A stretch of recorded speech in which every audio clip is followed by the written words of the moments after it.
Dear students, you are welcome in our channel Chemical Guru. Dear students, class 9th का chapter number 2 matter in our surrounding is matter around us pure चल रहा था और जिसमें मैंने 6 part upload कर दिए थे लेक्चर नंबर 7। तो अभी हमने 6th लेक्चर में देखा था कि उसमें हमने आपको फिजिकल और केमिकल चेंज के बारे में एक्सप्लेन किया था। इसमें हम बात करते हैं सेपरेशन ऑफ मिक्सचर्स, मिक्सचर को कैसे सेपरेट आउट कर सकते हैं। तो आप सबसे पहले देख लेते हैं कि मिक्सचर जो है ना वो 3 टाइप्स के हो सकते हैं कि 2 सॉलिड्स मींस सॉलिड का सॉलिड में मिक्सचर हो, दूसरा सॉलिड को लिक्विड में डिसॉल्व किया हो, सॉलिड का सॉलिड में मिक्सचर की जैसे बात करें सैंड को साल्ट में मिक्स कर दो, ठीक है, शुगर को साल्ट के साथ मिक्स कर दो, तो सॉलिड सॉलिड का मिक्सचर। और इसके बाद mixture of solid in liquid means solid को लिक्विड में मिक्स कर दो, और मिक्सचर ऑफ 2 लिक्विड्स जैसे कि अल्कोहल ले लो, वाटर ले लो, लिक्विड लिक्विड का मिक्सचर। तो इस टाइप के आपके मिक्सचर हो सकते हैं। तो सबसे पहले हम बात करेंगे कि इनको मिक्सचर को सेपरेट कैसे करेंगे। तो सेपरेट करने की अलग अलग टेक्निक्स हैं, डिफरेंट टेक्निक्स हैं। यहाँ पर सबसे पहला हमने लिया है मिक्सचर ऑफ 2 सॉलिड्स। 2 सॉलिड्स के मिक्सचर को सेपरेट किया जा सकता है किसके द्वारा? 3 टेक्निक हैं, इनके द्वारा 2 सॉलिड्स के मिक्सचर को सेपरेट आउट किया जा सकता है। जैसे कि हम बात करें कौन कौन टेक्निक्स हैं? By using the suitable solvent, एक सॉल्वेंट का यूज करेंगे। सुटेबल सॉल्वेंट मींस हम ऐसा लेंगे सॉल्वेंट जिसमें 2 कंपोनेंट जैसे लिए, तो जिसमें एक कंपोनेंट तो क्या होगा सॉल्वेंट में डिसॉल्व हो जाएगा, दूसरा कंपोनेंट डिसॉल्व नहीं होगा, तो हम उससे सेपरेट आउट कर सकते हैं। सेकंड है सब्लिमेशन और थर्ड है मैग्नेट, बाय यूजिंग मैग्नेट।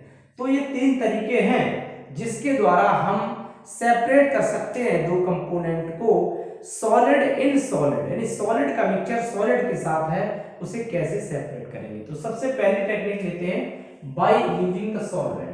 तो सॉल्वेंट जो टेक्निक है इसका यूज कब करेंगे? जब हम देखेंगे 2 कंपोनेंट में से एक वाटर में सॉल्युबल है, यानी सॉल्वेंट में सॉल्युबल है, दूसरा सॉल्युबल नहीं है। चलिए एग्जांपल लेते हैं। जैसे हमने लिया mixture of sugar and sand, sugar and sand का मिक्सचर लिया, तो आप देखेंगे आपको पता है कि शुगर क्या है वाटर में डिसॉल्व हो जाती है, तो शुगर को वाटर में डिसॉल्व कर लेते हैं, सैंड वाटर में डिसॉल्व नहीं होती। इसका मतलब है कि अगर हम वाटर एज ए सॉल्वेंट के रूप में यहाँ पर यूज करें, वाटर एज ए सॉल्वेंट के रूप में यूज करें, तो आप शुगर और सैंड के मिक्सचर को सेपरेट आउट कर सकते हैं, ठीक है। बिकॉज आप देखेंगे कि शुगर क्या होगी वो उसमें डिसॉल्व हो जाएगी और सैंड डिसॉल्व नहीं होगी, बाद में फिल्टर पेपर से फिल्टर आउट करके सैंड फिल्टर पेपर के ऊपर रह जाएगी और जो शुगर है वो वाटर के साथ नीचे चला जाएगा। Mixture of salt and sand, यही सैंड इसमें आ जाएगा, तो साल्ट ले लेंगे जैसे NaCl ले लिया, तो ये भी पता है कि वाटर में डिसॉल्व हो जाता है लेकिन सैंड डिसॉल्व नहीं होती है। तो सेम हम जब सॉल्वेंट के रूप में जो यहाँ पर एज ए सॉल्वेंट वाटर का यूज करेंगे, एज ए सॉल्वेंट यहाँ पर क्या करेंगे वाटर का एज ए सॉल्वेंट यूज करके हम इसको भी सेपरेट आउट कर सकते हैं साल्ट और सैंड के मिक्सचर को। थर्ड हमने लिया mixture of sugar and salt. तो अच्छा देखो शुगर एंड साल्ट की अगर हम बात करें तो अब यहां पर साल्ट तो आपको पता है कि वाटर में डिसॉल्व हो जाता है और शुगर भी वाटर में डिसॉल्व हो जाती है। तो यहां थोड़ी सी प्रॉब्लम है क्रिएट हो गई कि शुगर और साल्ट दोनों ही वाटर में डिसॉल्व हो जाते हैं, तो आप कैसे सेपरेट आउट करेंगे? तो ऐसी कंडीशन में एक दूसरा सॉल्वेंट ले सकते हैं। सॉल्वेंट एक है आपका एल्कोहल, एल्कोहल भी एज ए सॉल्वेंट के रूप में काम करता है। बेसिकली हम इथाइल एल्कोहल लेते, तो एल्कोहल में क्या होता है कि जैसे हमने एल्कोहल लिया तो एल्कोहल में शुगर तो एल्कोहल में डिसॉल्व हो जाती है, याद रखना शुगर एल्कोहल में डिसॉल्व हो जाती है लेकिन साल्ट जो है वो एल्कोहल में डिसॉल्व नहीं होता है। तो क्या हुआ कि जो चीज डिसॉल्व हो गई उसको फिल्टर करके हम फिल्ट्रेट के रूप में निकाल लेंगे, जो डिसॉल्व नहीं हो वो फिल्टर पेपर के ऊपर रह जाएगा। इसके बाद आया mixture of sulphur and sand. तो सल्फर एंड सैंड, यहाँ पर सल्फर और सैंड दोनों ही वाटर में इनसॉल्युबल हैं, ना तो सल्फर डिसॉल्व होता है वाटर में और ना तो सैंड वाटर में डिजोल्व होती है। अब क्या करेंगे, ऐसी सिचुएशन हम दूसरा सॉल्वेंट लेंगे। दूसरा सॉल्वेंट यहाँ पर लेते हैं, वो लेते हैं CS2 कार्बन डाइसल्फाइड। ठीक है, यहाँ पर जो हम सॉल्वेंट लेंगे CS2 जिसका नाम होता है कार्बन डाइसल्फाइड, एज सॉल्वेंट के रूप में यूज करते हैं। तो CS2 में जो सल्फर है, सल्फर कार्बन डाइसल्फाइड सॉल्वेंट में डिजोल्व हो जाता है, लेकिन सैंड डिजोल्व नहीं होता है, तो इसका मतलब इसको सेपरेट आउट कर सकते हैं।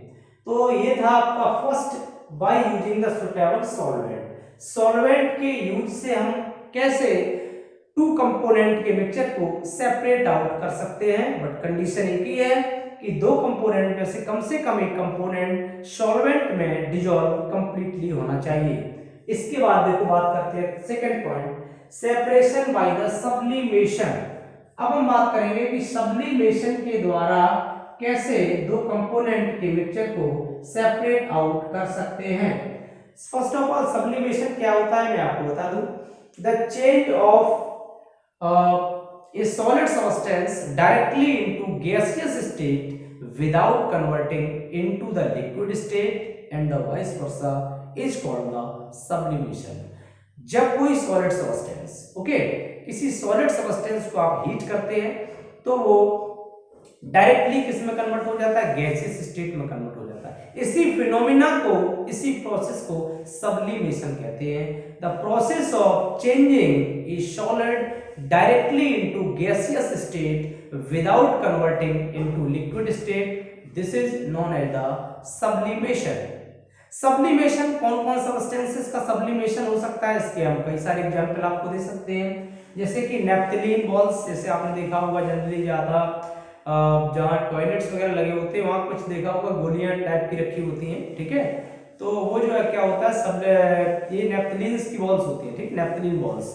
दूसरा अमोनियम क्लोराइड, इसको भी सब्लिमेशन से हम ऑब्टेन कर सकते हैं। ठीक है, इसके अलावा कैम्फर आपने देखा होगा जिसे कपूर बोलते हैं।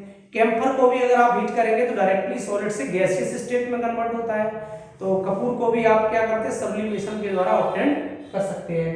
तो दूसरा, अब देखो तो इसका हमने डायग्राम बना के यहाँ से दिखाया है। यहाँ हमने लिया है साल्ट एंड अमोनिया, एक एग्जाम्पल ले लिया है साल्ट एंड अमोनिया। साल्ट की जगह NaCl ले लेंगे, NaCl और ammonium, salt and ammonium chloride लेंगे, यहाँ पर अमोनियम क्लोराइड लेंगे। ठीक है, साल्ट एंड अमोनियम क्लोराइड के मिक्सचर को हम सेपरेट करेंगे सब्लिमेशन से। देखो कैसे, पूरा हमने डायग्राम बना के दिखाया, टेक्निक यहाँ पर बताइए।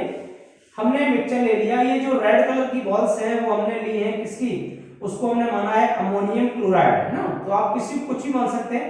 जो रेड कलर का जो बॉल्स है वो अमोनियम क्लोराइड है, और ग्रीन कलर की जो है वो आपका क्या है, वो साल्ट है, NaCl। ठीक है, जैसे ही हम यहाँ से हीट करते हैं, किया हमने एक इन्वर्टेड फनल लगा दिया, इन्वर्टेड फनल उल्टा करके लगाया है, कॉटन प्लग लगा दिया, इसको हमने हीट किया, बर्नर को चालू किया।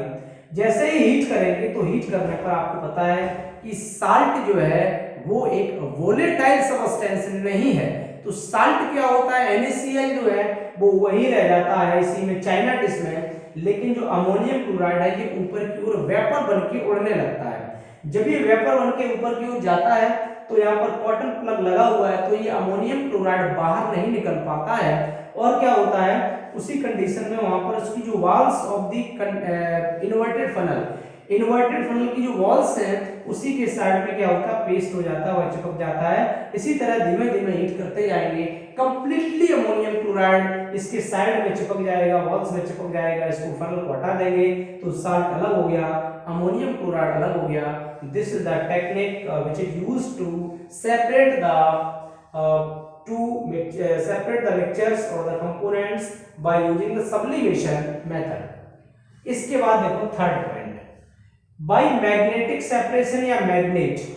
अब ये टेक्निक तो है लेकिन हर जगह एप्लीकेबल नहीं होती है, केवल वहीं एप्लीकेबल होती है मैग्नेट वाली टेक्निक। जैसे जब हमने अगर मान लो कोई मिक्सचर लिया है, उस मिक्सचर में दो कंपोनेंट हैं, कम से कम उसका जो एक कंपोनेंट है वो आयरन लाइक ऑब्जेक्ट होना चाहिए या आयरन के पीसेस होना चाहिए।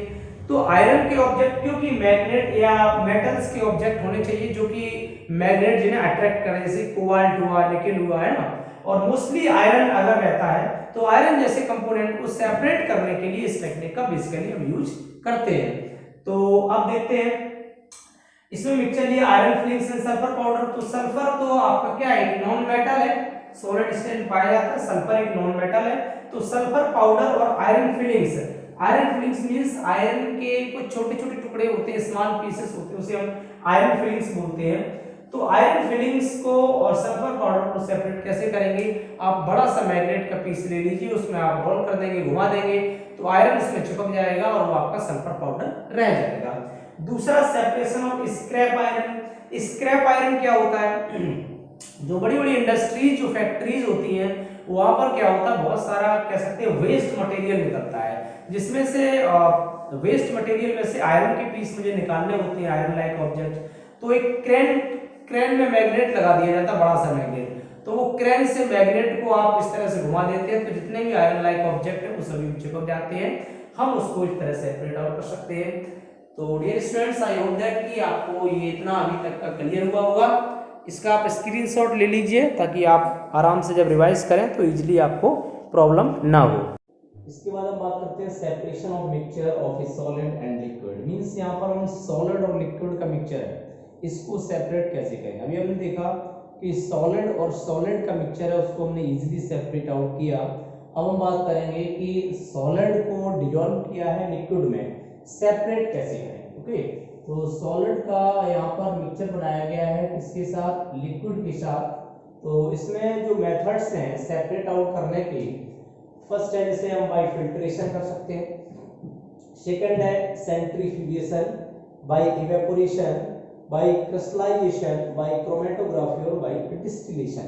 तो ये हमारे पास 6 मेथड्स हैं जिनके द्वारा सॉलिड का सॉल्यूशन बनाया गया है लिक्विड के साथ, और हम इन दोनों कंपोनेंट को सेपरेट आउट करेंगे। जिसमें हम देखते हैं, तो फर्स्ट में फिल्ट्रेशन की बात किया, तो फिल्ट्रेशन में हम देखेंगे सिंपली कि ऐसा सॉल्यूट होना चाहिए, ऐसा कंपोनेंट होना चाहिए जो फिल्टर पेपर के ऊपर रह जाए, तो तभी तो फिल्ट्रेट आउट कर सकते हैं। तो हम देखेंगे कि जैसे हमने चॉक और वाटर का मिक्सचर लिया, चॉक और वाटर को अगर इजीली मिक्सअप कर देते हैं, तो जैसे हम फिल्टर करते हैं तो फिल्टर पेपर के ऊपर चाक रह जाती है और नीचे फिल्ट्रेट यानी वाटर मॉलिक्यूल निकल जाते हैं। तो इस तरह सेपरेट आउट कर सकते हैं। सेकंड है सैंड एंड वाटर। तो सैंड कैसी होती है, सैंड तो वाटर में डिसॉल्व नहीं होती है, तो क्या होता है, सैंड फिल्टर पेपर के ऊपर रह जाएगी, जब फिल्टर करेंगे तो वाटर नीचे आ जाएगा। तो इस तरह से हम सॉलिड जब लिक्विड में डिसॉल्व किया गया तो उसको सेपरेट आउट कर सकते हैं। Second by centrifugation. Centrifugation, this method is basically used for the और to obtain the cream from the milk. Okay, तो क्रीम फ्रॉम मिल्क, अगर जब से पूछा जाए कि मिल्क से क्रीम सेपरेट आउट करेंगे तो उसके लिए कौन सा मेथड यूज करते हैं, तो सेंट्रीफ्यूगेशन होता है। एक्चुअली में सेंट्रीफ्यूगेशन होता क्या है, इसमें क्या है कि हम जो है एक रोटर लेते हैं और उसे हम रोटेट कराते हैं, ठीक है।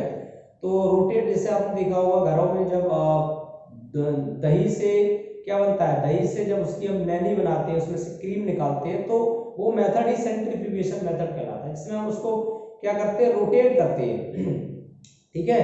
तो जिसमें रही लेते हैं तो उसको क्या करते हैं, रोटेट कर देते हैं, और रोटेट करने के बाद फिर देखा होगा थोड़ी देर बाद में जो नैनी होती है वो ऊपर आ जाती है और छाछ नीचे रह जाता है।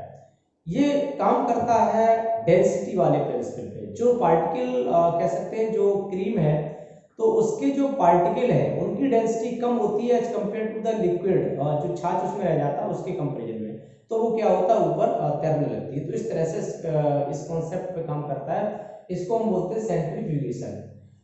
दूसरी बात इवेपोरेशन नेक्स्ट करते हैं, mixture of salt and water. तो साल्ट एंड वाटर का मिक्सचर अगर मुझे सेपरेट आउट करना है तो हम इवेपोरेशन यूज कर सकते हैं, ठीक है। And coloured component from milk, अगर इंक से अगर मुझे कलर्ड कंपोनेंट निकालना है तो भी हम इवेपोरेशन मेथड का यूज कर सकते हैं। कलर्ड कंपोनेंट में जैसे कि बात करूंगा, अगर हम इंक ले लें, सपोज दैट ब्लैक इंक, तो दिखने में ब्लैक होती है but this is made up of different components of the colour.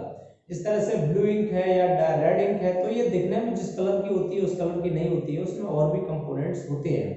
तो यहाँ बात करेंगे mixture of salt and water की, तो इवेपोरेशन के द्वारा हम इसको ऑब्टेन कर सकते हैं कि अगर हम साल्ट और वाटर का मिक्सचर एक्चुअली जो साल्ट होता है this is a non volatile substance. तो जब हम इवेपोरेट करते हैं तो जो वाटर है वो इवेपोरेट होकर के निकल जाता है और साल्ट नीचे बच जाता है। तो इस तरह से सेपरेट कर सकते हैं। इंक का यही सेम कॉन्सेप्ट है। इंक में क्या होता है, जो डाई है, कलर्ड कंपोनेंट डाई, डाई क्या होता है, वो हमारा चाइना डिश में रह जाता है और वाटर क्या होता है, इवेपोरेट हो जाता है जब इसको हीट अप करते हैं। नेक्स्ट है भाई क्रिस्टलाइजेशन। तो सबसे पहले देखेंगे कि वास्तव में क्रिस्टलाइजेशन क्या है।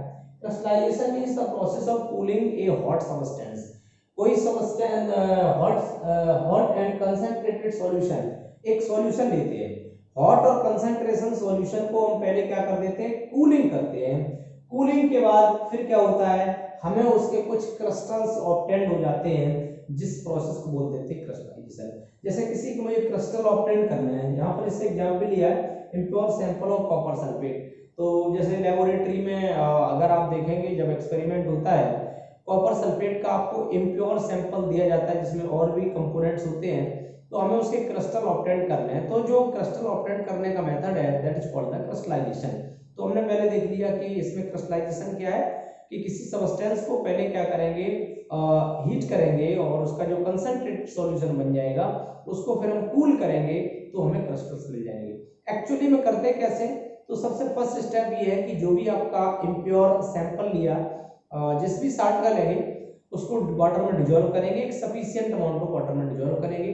डिजोल्व करने के बाद मिनिमम अमाउंट ऑफ वाटर में डिजोल्व कर लेंगे, जितने में वो इजीली डिजोल्व हो जाएगा। इसके बाद क्या करेंगे, हम उसको फिल्टर आउट कर लेंगे। फिल्टर आउट करने के बाद फिर हम उसको हीट करेंगे और हीट करते समय तब तक हीट करेंगे जब तक कि वो हमारा एक सैचुरेटेड सॉल्यूशन ना बन जाए। तो चेक कैसे पता चलेगा कि ये सैचुरेटेड सॉल्यूशन बन गया, एक ग्लास रॉड लेते हैं, ग्लास रॉड को चाइना डिश में डालेंगे और देखेंगे उस पे व्हाइट व्हाइट कलर के कुछ छोटे छोटे स्मॉल स्मॉल क्रिस्टल्स बनने लगते हैं। अगर ऐसा होने लगता है, क्रिस्टल बनने लगते हैं, तो उसको आप बर्नर को स्टॉप कर देंगे। इसके बाद फिर उसी वाटर को जो सॉल्यूशन के फॉर्म में है उसको आप किसी इसको जब किसी बीकर में आप आइस डाल दीजिए, आइस वाटर हो तो इस तरह से डाल के कूल कर लेंगे। जब कूल करेंगे तो काफी थोड़ा सा टाइम लग जाता है, 5-6 घंटे का टाइम। तो देखेंगे जब जनरली ये एक्सपेरिमेंट जब किया जाता है तो अगले दिन क्रिस्टल हमें मिलते हैं। तो नेक्स्ट जब जाएंगे लेबोरेटरी में देखेंगे तो आपको ब्लू कलर के कॉपर सल्फेट की क्रिस्टल्स ऑब्टेन हो जाएंगे। This method is known as the crystallisation method. इसके बाद हम बात करते हैं कि भाई क्रोमेटोग्राफी। तो क्रोमेटोग्राफी टेक्निक है, a technique which is used to separate the two or more dissolved solids which are present in the solution in very small quantity। मतलब टू और मोर जो सॉलिड्स हैं वो वेरी स्मॉल क्वांटिटी में present हैं, तो उन्हें हम कैसे सेपरेट आउट करेंगे। और अगर हम देखो बात करते हैं कि basically this separation is based on the fact that two substances are soluble in the same solvent but their solubilities are different। तो यहाँ पर है क्या कि दो जो हम सॉलिड ले रखे हैं, दो सब्सटेंस हैं, they are dissolve in the same solvent. Same solvent में डिजॉल्व तो हो रहे हैं but their solubilities are different. मतलब उनकी सॉल्युबिलिटी का जो लेवल है वो अलग अलग है। कोई एक थोड़ा सा कम सॉल्युबल है, एक सब्सटेंस थोड़ी देर में डिजॉल्व हो रहा है, एक थोड़ा जल्दी डिजॉल्व हो जा रहा है। तो सॉल्युबिलिटी का जो लेवल है वो डिफरेंट है but both are the soluble in the same solvent. ऐसे कंपोनेंट को सेपरेट करने के लिए हम दिस क्रोमेटोग्राफी टेक्निक का यूज करते हैं। बेसिकली कलर्ड कंपोनेंट को फाइंड आउट करने के लिए डिफरेंट पिगमेंट्स ऑफ कलर हम कह सकते हैं, different components of colour. Suppose that हमने एक एग्जांपल लिया है, ब्लैक कलर का जो स्पॉट लिया है, ब्लैक स्केच आपने देखी होगी या ब्लैक इंक जो है उसका हमने स्पॉट यहाँ पर रखा और इसमें हमने यहाँ पर ये हमने पेपर ले लिया है, ठीक है। और इस पेपर में हमने क्या किया है कि, और इस पेपर, ये सिंपल पेपर नहीं होता, ये अलग से स्पेशल पेपर आता है जो क्रोमेटोग्राफिक पेपर इसे बोलते हैं, ठीक है, उसी से होता है। तो इसमें क्या करेंगे, हम लगभग 3 सेंटीमीटर की डिस्टेंस मान करके एक लाइन खींचेंगे, उस पर ब्लैक स्पॉट स्केच से रख देंगे। इसके बाद क्या करेंगे, हमने ये देखो एक जार ले रखा है, ठीक है, इसको आप देखना चल सकते हैं। तो ये हमने एक जार लिया है और इस जार में क्या किया, हमने वाटर फिलअप कर दिया। तो वाटर ने फिलअप कर दिया, जब इस स्ट्रिप को यहाँ रखेंगे, हमने सेलो टैप से इसको हमने अटैच कर दिया। स्ट्रिप को वाटर में डुबोएंगे नहीं, ठीक है, उसमें सिंक नहीं होना चाहिए, थोड़ा सा उसकी जस्ट लेवल को टच करना चाहिए। जब उसके लेवल को टच करेगा तो क्या होगा, धीमे धीमे जो वाटर है this rise up on the paper पे धीमे धीमे बढ़ेगा और एक कंडीशन आएगी कि यहाँ पर पहुंच जाएगा जहां हमने ब्लैक स्पॉट रखा था। अब ये ब्लैक स्पॉट धीमे धीमे जितने कलर से मिलकर के बना हुआ है उन कंपोनेंट में सेपरेट आउट होने लगेगा। तो देखो यहाँ पर ग्रीन कलर, ब्लू कलर और ये आपका क्या हो गया, रेड कलर, इन कलर्स में क्या हो गया, सेपरेट आउट हो गया। तो this technique is known as the chromatography. तो इसी को हम लोग क्रोमेटोग्राफिक टेक्निक बोलते हैं। तो क्या समझे कि क्रोमेटोग्राफी टेक्निक के द्वारा हम ऐसे कंपोनेंट को, ऐसे सॉलिड्स को सेपरेट आउट करते हैं जो बहुत ही स्मॉल क्वांटिटी में डिसॉल्व होते हैं वाटर में और उनकी solubility, they both are the soluble in the same solvent but their solubilities are different, and to separate such type of solids we use the technique chromatography। अब हम next बात करते हैं डिस्टिलेशन। तो डिस्टिलेशन मेथड क्या है, it is the process of heating a liquid to form vapor and then cooling the vapor to get back liquid। मतलब सबसे पहले क्या किया, कोई लिक्विड है, एक सॉल्यूशन है, उसको हम हीट करेंगे, पहले वेपर में कन्वर्ट करेंगे और वेपर को फिर से कंडेंस करके फिर से लिक्विड में कन्वर्ट करेंगे। This technique known as the distillation. फिर से समझ लो, सबसे पहले क्या किया, हमने एक सॉल्यूशन लिया, सॉल्यूशन को हमने किस में कन्वर्ट कर लिया, वेपर में कन्वर्ट किया। अब वेपर के बाद फिर इसको कंडेंस करके कंडेंसर से होता हुआ जब वो जाएगा वेपर, फिर से वो लिक्विड में कन्वर्ट होगा। बेसिकली यहाँ पर हम देखो किसको सेपरेट आउट करते हैं। अगर हम यहाँ पर डिस्टिलेशन की बात करें तो डिस्टिलेशन में हम जैसे कि साल्ट और वाटर को सेपरेट आउट कर सकते हैं। ठीक है, साल्ट वाटर का सॉल्यूशन ले सकते हैं, हमने लिया नहीं एग्जांपल में, तो चाहे तो हम साल्ट प्लस वाटर का सॉल्यूशन ले सकते हैं। इसके अलावा और भी आपको बताएं कि टू लिक्विड्स, ठीक है, टू लिक्विड्स जिनके बीच का डिफरेंट 25 डिग्री सेल्सियस से ज्यादा होना चाहिए, उनको भी हम इसे टेक्निक के द्वारा सेपरेट आउट कर सकते हैं। तो अब देखते हैं यहाँ पर ये बेसिकली टेक्निक क्या है। जैसे मान लो हमने इसमें साल्ट और वाटर ले लिया, ठीक है, साल्ट और वाटर का मिक्सचर लिया है, जब इसको हम हीट करेंगे तो क्या होगा, हीट करेंगे तो धीमे धीमे करके यहाँ से जो वाटर होगा वो आपका किस में जाएगा, हमने थर्मोमीटर लगा दिया ताकि टेम्परेचर मुझे यहाँ से पता चल जाए। और यहाँ से ये कंडेंसर लगा हुआ है, कंडेंसर में क्या होता है, ये जो वेपर बन के जाते हैं और पहले तो वेपर बन जाते हैं, कंडेंसर में जाकर के यहाँ से वाटर दिया जाता है ताकि ये कूल हो जाए और यहाँ से हमने वाटर आउट निकलता रहता है कूलिंग पर्पज से। तो फिर से पहले ये यहाँ लिक्विड में था, लिक्विड से किस में, वेपर में कन्वर्ट हुआ, वेपर फिर से कंडेंसर में गया। तो यहाँ पर केवल यहाँ डिस्टिल वाटर, ये जो बीकर हमने लिया है ना, यहाँ पर बीकर में डिस्टिल्ड वाटर आएगा, प्योर क्या आएगा, ये डिस्टिल्ड वाटर। और ये जो डिस्टिल्ड वाटर है इसमें क्या होगा, साल्ट इसमें बच जाएगा, डिस्टिल्ड वाटर उधर चला जाएगा। तो इस तरह से हम सेपरेट आउट कर सकते हैं। और हमने कहा है कि टू लिक्विड्स को भी सेपरेट आउट कर सकते हैं इसके द्वारा, बट ध्यान रहे कि जिनके बीच का जो डिफरेंस है, बॉइलिंग पॉइंट का डिफरेंस है, वो आपका मोर देन 25 डिग्री सेल्सियस होना चाहिए। और 25 डिग्री सेल्सियस अगर कम का डिफरेंस होता है बॉइलिंग पॉइंट का डिफरेंस, तो हम इसके लिए एक फ्रैक्शनल डिस्टिलेशन टेक्निक यूज करते हैं। तो डियर स्टूडेंट्स, ये था हमारा अभी सेपरेशन ऑफ मिक्सचर्स की, मिक्सचर को कैसे सेपरेट करेंगे, सॉलिड एंड लिक्विड के मिक्सचर को हमने सेपरेट आउट किया, डिफरेंट टेक्निक्स देखिए। और इसके बाद ये हमारा लेक्चर नंबर 7 है और नेक्स्ट हम कल लेक्चर अपलोड करेंगे। और इसमें अगर अभी तक में कोई डाउट वगैरह अगर है तो कमेंट कर सकते हैं।